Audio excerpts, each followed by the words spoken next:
हमने पढ़ा था बच्चों सेल में बहुत सारे स्ट्रक्चर्स होते हैं, बहुत सारी ऐसी ऑर्गेनल्स होती हैं जिसमें कई सारे केमिकल रिएक्शंस चलते हैं, जिसमें स्पेसिफिक घटनाएं होती है। जैसे कि एकदम छोटा सा एग्जांपल दूं, माइटोकॉन्ड्रिया हम सबने सुना है, power house of the cell. Glucose को तोड़ करके एनर्जी रिलीज किया जाता है।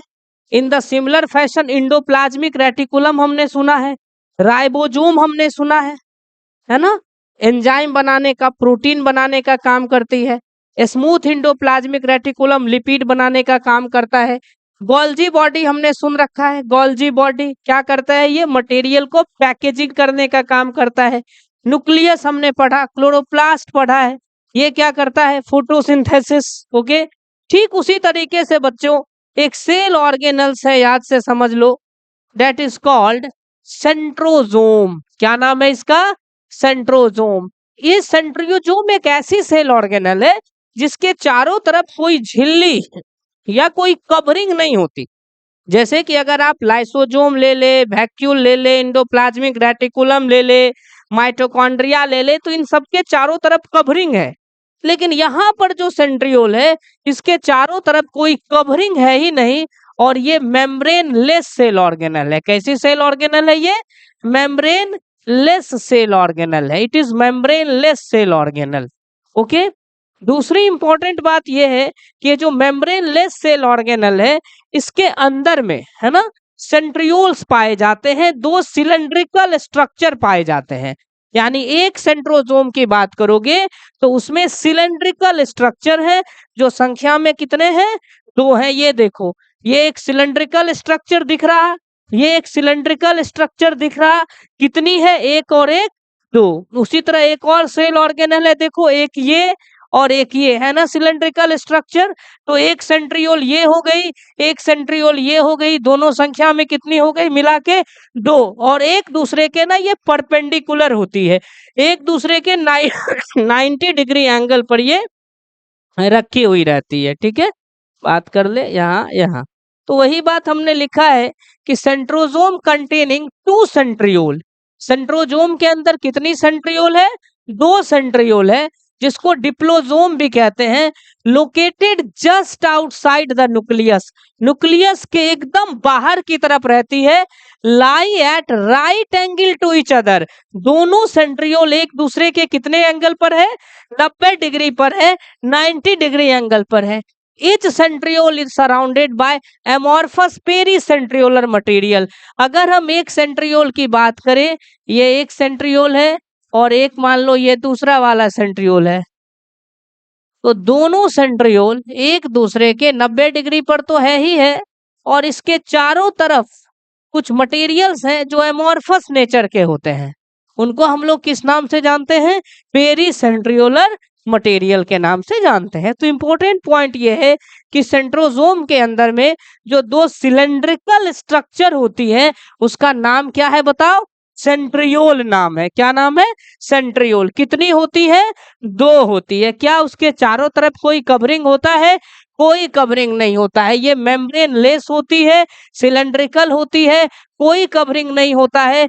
जब हम लोग इसको ट्रांसफर सेक्शन में देखेंगे, अभी हम लोग देखेंगे इसकी स्टडी, तो ये काट व्हील नजर आएगी, एकदम चक्के की तरह। व्हील मतलब चक्का है ना, काट व्हील होता है ना, बड़ा बड़ा चक्का, एकदम चक्के की तरह ये नजर आता है ट्रांसफर सेक्शन में।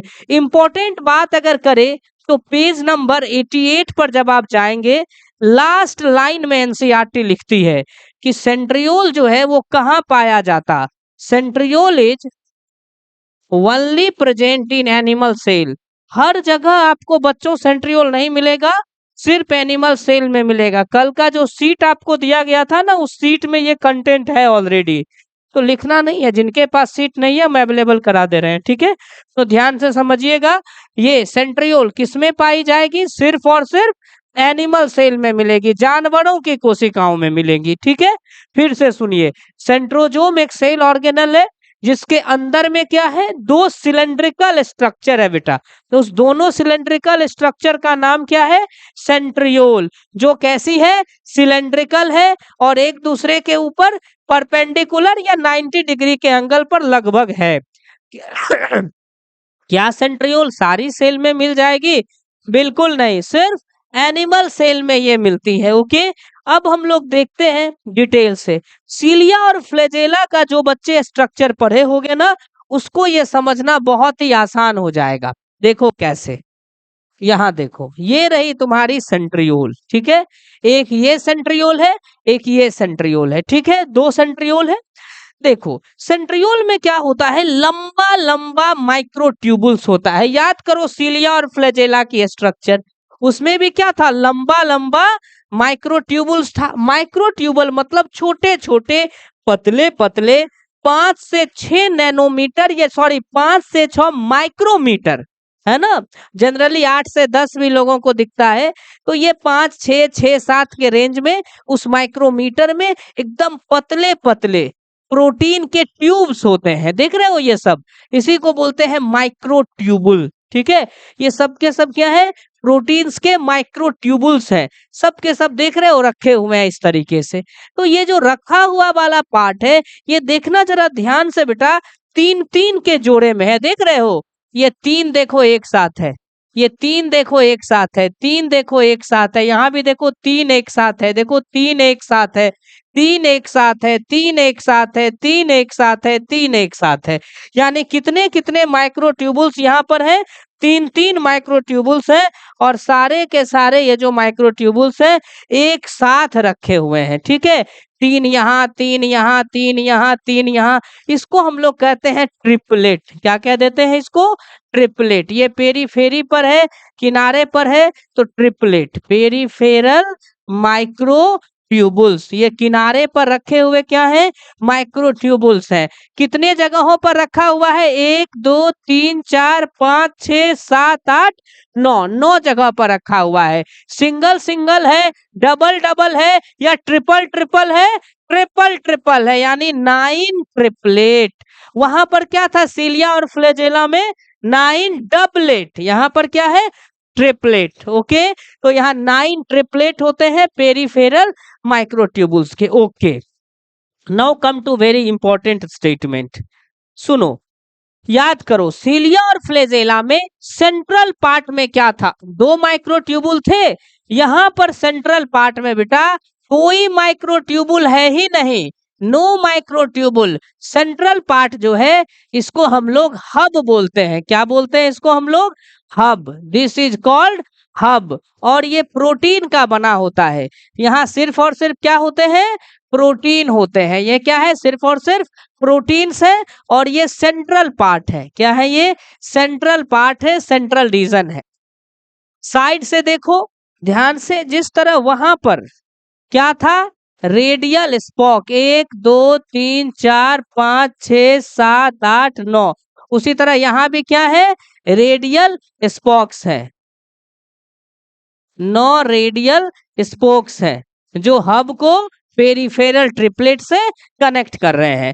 अगर आपसे पूछा जाता है कि बता बेटा अरेंजमेंट ऑफ माइक्रोट्यूबुल्स, ये जो माइक्रोट्यूबुल्स है उसकी अरेंजमेंट कितनी है, तो सीलिया और फ्लैजेला में कितनी अरेंजमेंट थी, याद है। अरेंजमेंट ऑफ माइक्रोट्यूबुल, 9 किनारे पर थे और बीच में 2 था, लेकिन यहाँ 9 ट्रिपलेट किनारे पर है, तो 9 लिखो। क्या बीच में कुछ है, नहीं है, तो 9 प्लस 0। आपसे पूछा जाएगा what is the arrangement of microtubules in centriole, centriole में माइक्रोट्यूबुल्स की क्या व्यवस्था है, तो 9 है किनारे पर और बीच बीच में कुछ है ही नहीं, यानी 9 प्लस 0। ओके, अब आ जाओ यहाँ, यहाँ आ जाओ। Centriole mainly consist of 9 evenly spaced peripheral triplet. Triplet मतलब तीन तीन एक साथ रहेंगे। 9 इवनली स्पेस्ड मतलब समान दूरी पर रखा हुआ है। सी हेयर वंस अगेन, 3 यहाँ है, फिर उसी तरीके से सेम डिस्टेंस पर सेम तरह से 3 है, सेम फिर 3 है, इस तरह करके क्या है, 9 जो है इवनली स्पेस्ड। ऐसा नहीं है कि एक यहाँ एक यहाँ एक यहाँ एक वहां, नहीं, एकदम बराबर बराबर दूरी पर है। 9ली इवनली स्पेस्ड पेरीफेरल ट्रिपलेट। किसका? माइक्रोट्यूबुल्स का, प्रोटीन के बने छोटे छोटे ट्यूब्स के। डन। अच्छा, ये जो प्रोटीन के बने हुए माइक्रोट्यूबुल्स हैं, तो आखिर कौन से प्रोटीन के बने हुए हैं? किसी न किसी के तो होंगे ना। ये ट्यूबुलिन प्रोटीन के बने हैं। किसके बने हैं? ट्यूबुलिन प्रोटीन के। बीच वाला जो हिस्सा है बेटा, सेंट्रल पार्ट, प्रोटीन का बना होता है। किसका बना होता है? प्रोटीन का। और उसको हम लोगों ने क्या नाम दिया है? हब। अभी अभी बताया, डेट इज कॉल्ड हब। ठीक है, जो रेडियल स्पोक से जुड़ा होता है। अरेंजमेंट हो जाएगी 9+0। फिर से चलो, कितने क्वेश्चंस नीट में बनेंगे। नंबर 1, सबसे पहला, सेंट्रोजोम या सेंट्रियोल, मेम्ब्रेन बाउंड या मेम्ब्रेनलेस? मेम्ब्रेनलेस। डन, एक क्वेश्चन खत्म। दूसरा, उसके अंदर 2 सेंट्रियोल है और दोनों की दोनों सेंट्रियोल अरेंज कैसी है? एक दूसरे के परपेंडिकुलर। दोनों सेंट्रियोल कैसी होती है? सिलेंड्रिकल होती है। खत्म करो। इसके बाद, क्या सेंट्रियोल हर सेल में पाए जाते हैं? नहीं। सिर्फ कहाँ मिलेंगे? जानवर, एनिमल की सेल में। बेटा, क्या तुम्हारे सेल में मिलेंगे? मिलेंगे। हम तुम भी जानवर ही हैं। बायोलॉजी की भाषा में वी ऑल आर एनिमल्स, है ना। भले हम कुत्ता को जानवर कहते हैं, लेकिन भगवान के लिए हम भी जानवर ही हैं। ओके, तो हमारे में भी मिलेगा। किसमें? तुम्हारा दिमाग खराब हो गया है। हम 5 क्लास का ग्रामर पढ़ा रहे हैं। एनिमल का मतलब एक जानवर, एनिमल्स मतलब अनेक जानवर। तुम क्या पूछ रहे हो? यहाँ ले आओ दिमाग, जिसके भी पास है वहां से घुमा के। ठीक है, चलो। ठीक है, ध्यान दो। तो सेंट्रियोल कहाँ पाया जाएगा? सिर्फ और सिर्फ एनिमल के सेल में। ओके, अब क्या काम करता है अभी देखेंगे। बने हुए किसके होते हैं? प्रोटीन्स के छोटे छोटे ट्यूब्स होते हैं, है ना। बहुत कम डायमीटर वाले, 6-7 नैनोमीटर के आसपास में, सॉरी माइक्रोमीटर के आसपास में, बहुत कम डायमीटर होता है इनका। हमने आपको इंटरमीडिएट फिलामेंट और माइक्रोट्यूबुल पढ़ाते समय डायमीटर लिखाया है, देख लेंगे। ठीक है, तो ये 9 होते हैं। कितने होते हैं? 9 जगह पर होते हैं। सिंगल, डबल या ट्रिपल? ट्रिपल। ट्रिपल ट्रिपल यानी 9 ट्रिपलेट। क्या बीच में कोई माइक्रोट्यूबुल होता है? बिल्कुल नहीं। बीच में क्या होता है? प्रोटीन्स होता है, जिसको हब बोलते हैं। हब कनेक्टेड होता है पेरिफेरल माइक्रोट्यूबुल से स्पोक के थ्रू। चक्के में होता है ना स्पोक, उसी तरह ये स्पोक है, स्पोक के थ्रू ये कनेक्टेड होता है। डन। तो ये एक बात हो गई। देखने में ओवरऑल बात करें तो अरेंजमेंट ये कैसी है? कार्ट व्हील अरेंजमेंट दिख जाती है। ओके, अब हम लोग आगे की कथा देखते हैं। What is the function of centriole? आखिर ये सेंट्रियोल का काम क्या है? देखो, एनिमल के सेल में जब डिवीजन होने लगता है तो क्या घटनाएं घटती है। देखो, एनिमल के सेल में डिवीजन से पहले जितने भी क्रोमोजोम बनते हैं, उस सारे क्रोमोजोम को सेंटर पर लाया जाता है। ले आए सेंटर पे क्रोमोजोम को। अब ये जो क्रोमोजोम है, इसमें डीएनए डबल रहेगी। क्यों डबल रहेगी? क्योंकि सेल ने डिसीजन का फैसला कर लिया है। सेल ने डिवाइड होने का फैसला कर लिया है। और अगर सेल को डिवाइड बेटा होना ही होना है, तो याद रखना बहुत अच्छे से कि वो उससे पहले अपने डीएनए को रेप्लिकेट करा लेगा। उसकी जो जेनेटिक मटेरियल है, वो उसकी एक कॉपी बना लेगा। अब क्या होगा वो ध्यान से सुनो। यहाँ आ जाओ, इस वाले पोर्शन को क्या कहते हैं? सेंट्रोमेयर।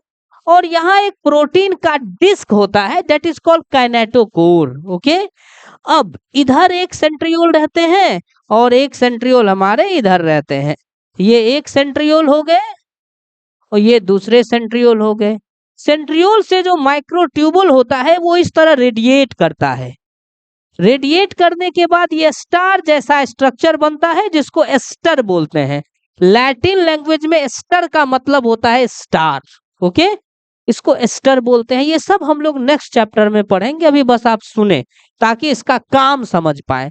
ये सेंट्रियोल में से माइक्रोट्यूबुल देखो ऐसे निकलता है, और ये माइक्रोट्यूबुल पहले से जो मौजूद है माइक्रोट्यूबुल, उसके साथ इस तरीके से जुड़ता है और जुड़ करके धागा बनाता है।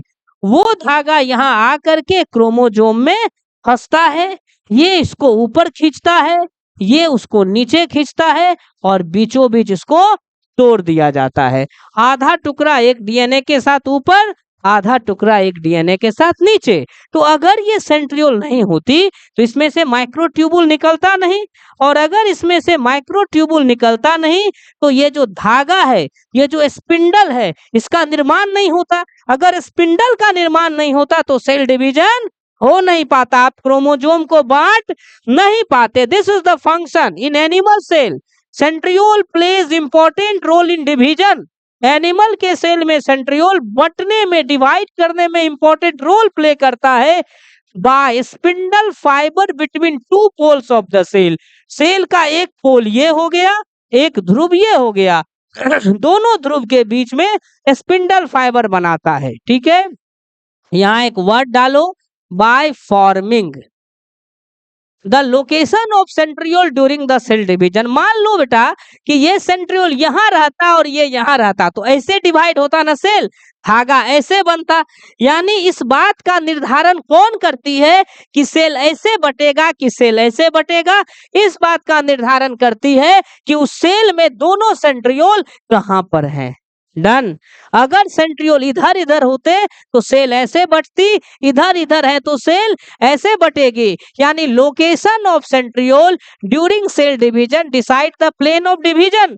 डिवीजन किस प्लेन में होगा, इस बात का निर्धारण ये करती है कि सेंट्रियोल का लोकेशन है कैसा। अगर स्पिंडल ऐसे है तो डिवीजन ऐसे होगा, राइट एंगल पे। ठीक है, centriole forms the basal body of cilia and flagella.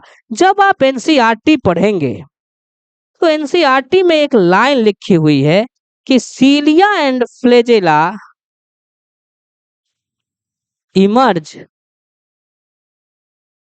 From centriole like structure called basal body. कहता है कि सीलिया और फ्लैजेला जो है वो जो इमर्ज होती है, किससे इमर्ज होती है? एक स्ट्रक्चर से जो सेंट्रियोल से मिलती जुलती है। अब याद करो, सीलिया या फिर फ्लैजेला का पहला पार्ट क्या था? बेसल बॉडी था। पिछला क्लास याद करो। तो वो बेसल बॉडी को कौन बना रहा है? सेंट्रियोल बना रहा है। तो इसीलिए सेंट्रियोल के काफी महत्वपूर्ण ये दोनों काम। इसके आगे आपको हम माइक्रोबॉडी पढ़ा चुके हैं। इतना मैं आपको एक बार फिर से बकता हूँ। आ जाइए, सबसे पहली बात, सेंट्रियोल मेम्ब्रेन बाउंड या मेम्ब्रेनलेस। एक साथ बोलेंगे, मेम्ब्रेन बाउंड या मेम्ब्रेनलेस। मेम्ब्रेनलेस एनिमल सेल में या प्लांट सेल में? एनिमल सेल में। काम क्या करता है? सेल के डिवीजन में हेल्प करता है। सीलिया फ्लैजेला का बेसल बॉडी बनाता है। Done, 3 question. चौथा, सेंट्रियोल्स में क्या होता है? माइक्रोट्यूबुल्स। डबलेट के रूप में कि ट्रिपलेट के रूप में? ट्रिपलेट के रूप में। कितने होते हैं? 9 होते हैं। बीच वाले हिस्सा में क्या रहता है? प्रोटीन, जिसको क्या कहते हैं? हब कहते हैं। ठीक है, पूछता है central proteinaceous part of centriole is called hub, HUBB। Done. Next, microtubule की अरेंजमेंट 9 प्लस 0 अरेंजमेंट। ओके, चलिए, सीट में कहीं कुछ टिक करना हो तो कर लीजिए, कुछ लिखना हो तो लिख लीजिए।